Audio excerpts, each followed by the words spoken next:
tagal niyo naman. Kanina pa ako dito. Eh kasi si Den, tagal kumilos. Kala mo ano eh. Tagal, ang bilis nga lang nun eh. Tol, ano kayong gagawin natin kay Digma? Paano natin siya mapapabago? Hindi ko maaari na alam eh. Tawagan mo si Ana para makausap natin. Tapos sabihin natin yung mga nangyayari kay Digma. Oo nga no. Sige be, tatawagan ko. Oh, hello Dian. Ba't napatawag ka? Sinagutan ni Ana. Uy Hana, buti sinagot mo. May importante kami sasabihin sa'yo. Ano ba yun? Tungkol kay Digma. Tungkol kay Digma? Bakit? Ano meron kay Digma? Be, si Digma kasi.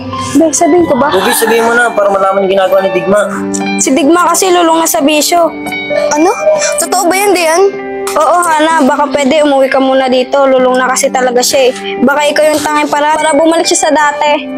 Ano kasi Dian, malapit na yung plastic surgery ko. Pero sige, gagawa ko ng paraan para makaluwas ako dyan. Buti na lang, napapayag natin si Ana. Ana, salamat ha. Balik ka na dito, namimiss ka na din namin eh. Ay kahit naman ako, namimiss ko na kayo eh. Lalo na yung mga banding natin. Sige, Ana, saan namin yan? Sige na, baka may gagawin ka pa. Oo naman, Dian. Sige, patayin ko na to ah.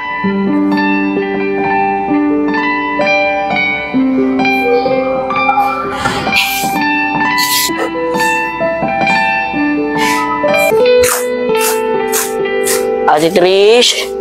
Ate Trish? Oh, Dayan, Lepot, may balita na ba kayo kay Digma? Ate Trish, Lepot, sabihin mo kayo. Kasi po, Ate Trish, si Digma po. Lulong na sa bisyo. No?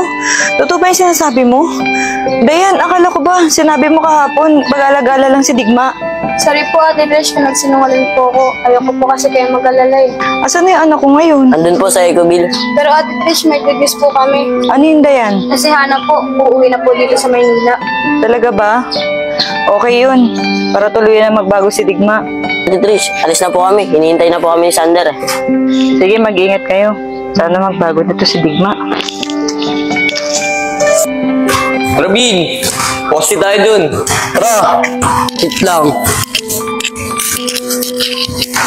Bay, ayun na. Iniwan na ni Melvin. Tara, kunin natin. Tara.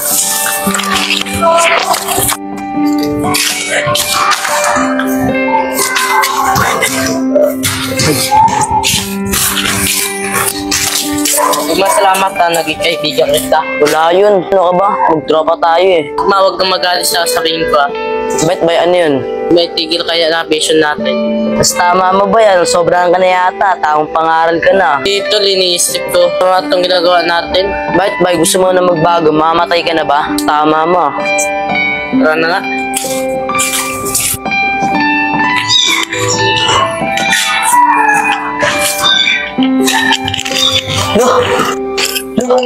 Ang ina. Mawala yung basura ko dito ah. Si Sia lang nakakaalam nun ah. Hoy, Sian! Oh, Mel! Sian, labas mo na yung basura ko. Ikaw lang nakakalam nun ah. Wala ko alam yung Mel. Wala. Eh, ikaw nga lang yung nakakalam kung saan ko nilalagay yun, di ba? Di ko kaya sige gawin yun, Mel. Di ko kayang taluin.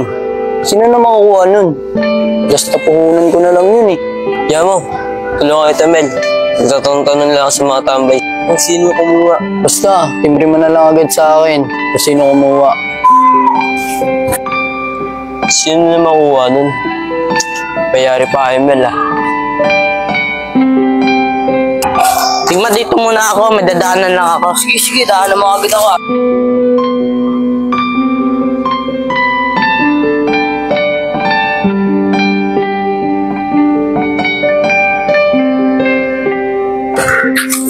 Ay, siya, G.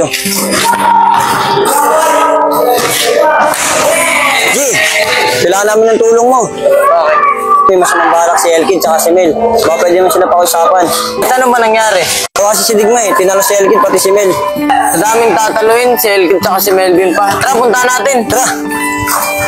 Dito. Tol, ayun si Bayo. Di ba yun yung kasama ni Digma? Oh, tol. Tara, turin na natin yan. Tara, bilisan natin. Baka mawala pa.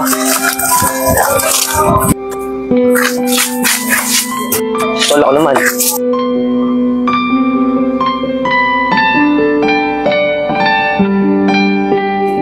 Bye!